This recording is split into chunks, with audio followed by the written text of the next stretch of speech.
द्रौपदी अपने ही पति भीम के खून की प्यासी थी। महाभारत काल के ऐसे कई रहस्य हैं जिन्हें बहुत कम लोग जानते हैं। इन्हीं रहस्यों में से एक है जब द्रौपदी अपने ही पति भीम को मारना चाहती थी।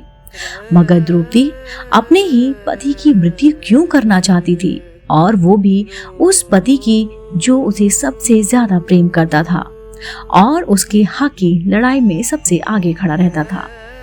दरअसल पांडवों की पत्नी द्रौपदी मां काली का रूप थी। इस बात का ज्ञान अर्जुन को था, जिसके बाद एक दिन अर्जुन द्रौपदी के कक्ष में गए।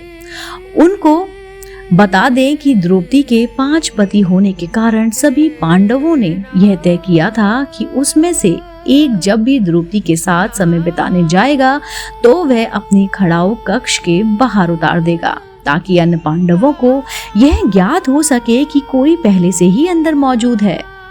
लेकिन इस दौरान अर्जुन की बाहर रखी खड़ाऊ भीम ने देखी ही नहीं और वो झट से कक्ष के अंदर चले गए। अब जैसे ही भीम कक्ष के अंदर गया, वैसे ही उसने देखा वहां अर्जुन पहले से ही मौजूद था और वो द्रौपदी के पांव दबा रहा था। यह दृश्य देख भीम आग बबूला हो गया और उसने अपने गदे से अर्जुन पर प्रहार कर दिया। कुछ शोर सुनाई देने पर युधिष्ठिर कक्ष में पहुंचते हैं और भीम से कहते हैं, यह तुम क्या कर रहे हो? क्यों तुम अपने छोटे भाई को मार रहे हो? भीम युधिष्ठिर को बताते हैं कि उन्होंने अर्जुन पर इसलिए प्रहार किया क्योंकि वो द्रौपदी के पांव दबा रहे थे। उन्होंने आगे कहा कि क्या कोई पति अपनी पत्नी के पांव दबाता है?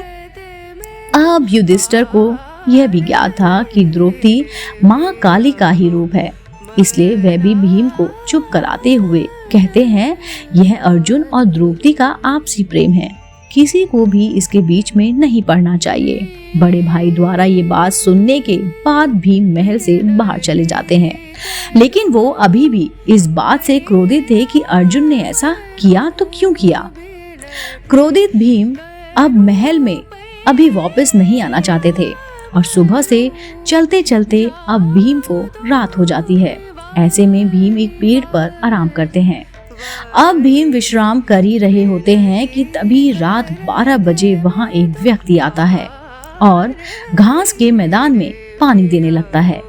उस व्यक्ति द्वारा ऐसा करने पर भीम की नींद खुल जाती है और भीम वहीं पेड़ पर बैठे हुए नजारा देखने लगते हैं। धीरे धीरे वहां एक सभा लगने लगती है। इस सभा में भगवान शिव, ब्रह्मा जी और इंद्रदेव समेत कई देवता शामिल होते हैं। इस सभा को संबोधित कर रहे होते हैं भगवान श्री कृष्ण। तभी भीम देखते हैं कि इस सभा में द्रौपदी आती है, जिसका मुंह खून से सना होता है और साथ ही उनके एक हाथ में खप्पर और दूसरे हाथ में कटार होती है।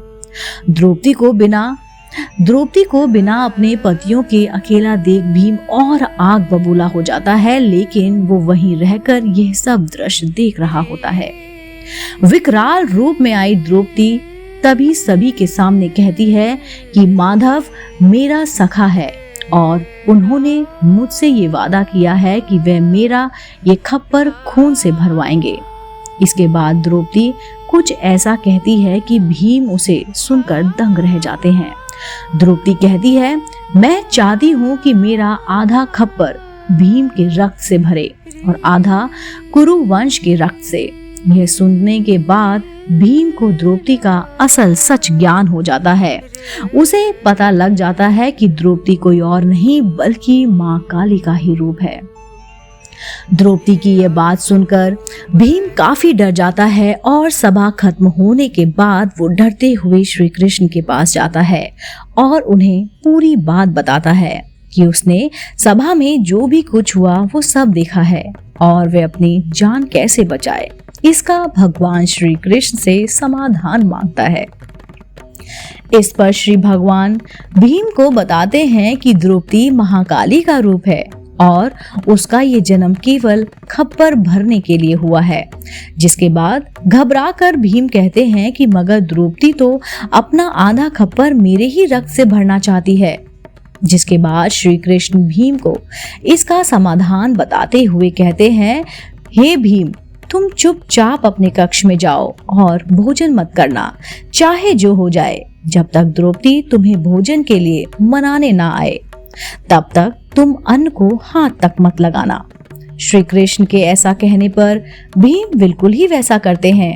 इसके बाद भीम को मनाने के लिए सभी पांडु पुत्र आते हैं और उसे खाना खाने के लिए कहते हैं, लेकिन भीम नहीं उठते।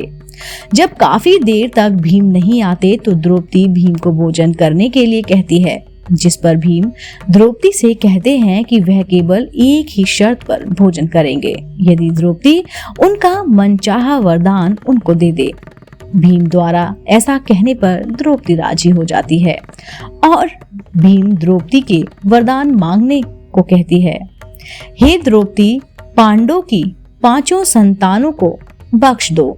इस पर द्रौपदी कहती है, तथास्तु, और इस प्रकार भीम की जान बच जाती है।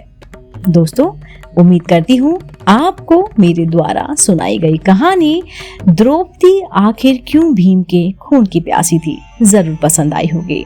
दोस्तों, अगर आप ऐसे ही धार्मिक पौराणिक कहानी कथाएं सुनना पसंद करते हैं तो आप मेरी चैनल आध्यात्मिक कहानियों को तुरंत से लाइक कीजिए, शेयर कीजिए और सब्सक्राइब करना बिल्कुल ना भूलिए। मैं आपको मिलती हूँ जल्द ही नई रोचक जानकारी और कहानी के साथ। आप देख रहे थे आपका अपना पसंदीदा YouTube चैनल आध्यात्मिक कहानियाँ।